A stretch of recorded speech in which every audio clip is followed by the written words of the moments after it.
I'm going to go over the controls of the Pro Formula Mazda real quick, and maybe we'll compare that later to the simulator.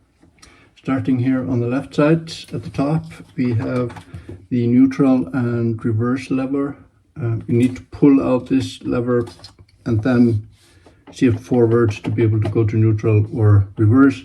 It's kind of a safety system, so you can't go to neutral or reverse while driving. You need both hands, so no hands on the wheel while you do that. And that's important because this gearbox starts at reverse, then neutral, then first, second, third, fourth, etc. up to 6. Continuing here on the left side, we have the fire suppression nozzle. If you pull the fire suppression handle here, this will spray you, and there's another nozzle that will spray the engine. Going down here, this is a data port for a laptop, so you can see what the car is doing. This is the starter. Below that we have the ignition. Here we have the traction control, and below that we have the fuel blend. Then we have rain. I don't know what this is. I've never used it. And then here fan. Also never used that because there isn't a fan in my car. But that button is to activate a fan that should be on the radiator, and when you would only really use that while you're in pit and while you're warming up the car to make sure that you can cool down the radiator, the coolant radiator a little bit while the oil temperature is getting up to heat, because engine coolant warms up a little bit faster. You need to get them at kind of the similar running temperatures before you head out. Since I don't have that fan, I just use a leaf blower. I think that's very common. I think most people do that, because if you did have the fan, it would probably just be hindering the airflow when you're not in pit. So here we have the torsion bar control for the front. You cannot set the rear from the driver's seat. This is just an addition that we added on this car to allow us to see the tire temperature the tire pressure from the driver's seat. What else here? Wheels. Up here we have a button to switch between displays on the display.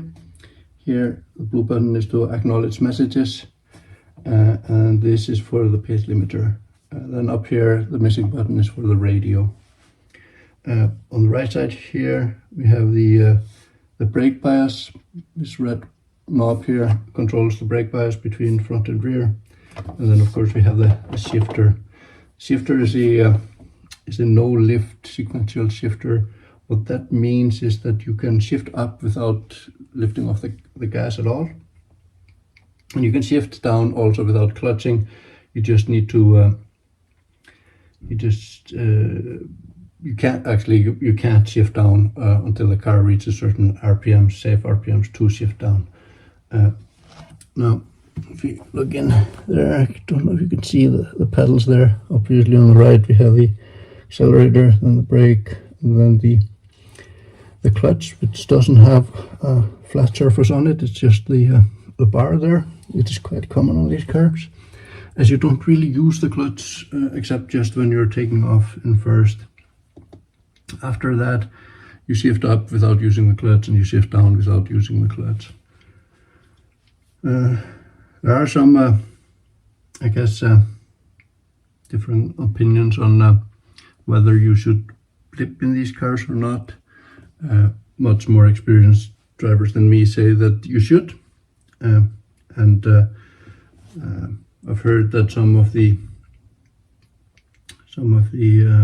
paddle shifter kits come with auto blippers.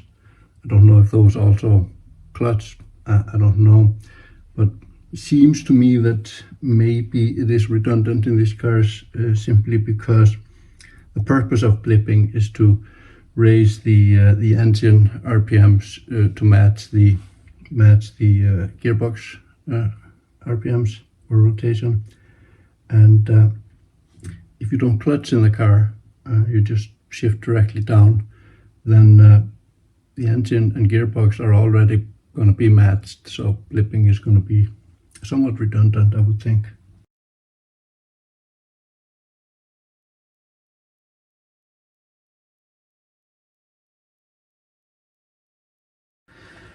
So yeah, I don't know. I generally don't blip in it, but I have sometimes used the clutch when shifting down, which I probably shouldn't be doing. In those cases, you definitely want to blip. So yeah, that's pretty much it for the controls of the Formula Mazda. So the seats, it's a port seat, as in most Formula cars, and really a whole lot of race cars in general. It's not a one-size-fits-all. It's a seat that fits one driver, really, because it's poured for the driver specifically. I think they do it by putting in something that looks like a big trash bag, filling it with foam, and then the driver sits in there, and the foam hardens in the shape of the driver's body. And then of course they sand that a little bit and tweak it. I was kind of lucky when I brought my car that the previous owner was not unsimilar to me in many, I guess, body measurements, so I was able to just tweak the seat for my purposes. I may later pour a seat or have a seat poured for me, but this works pretty well for now. Yeah, that's I guess it. Thanks for watching.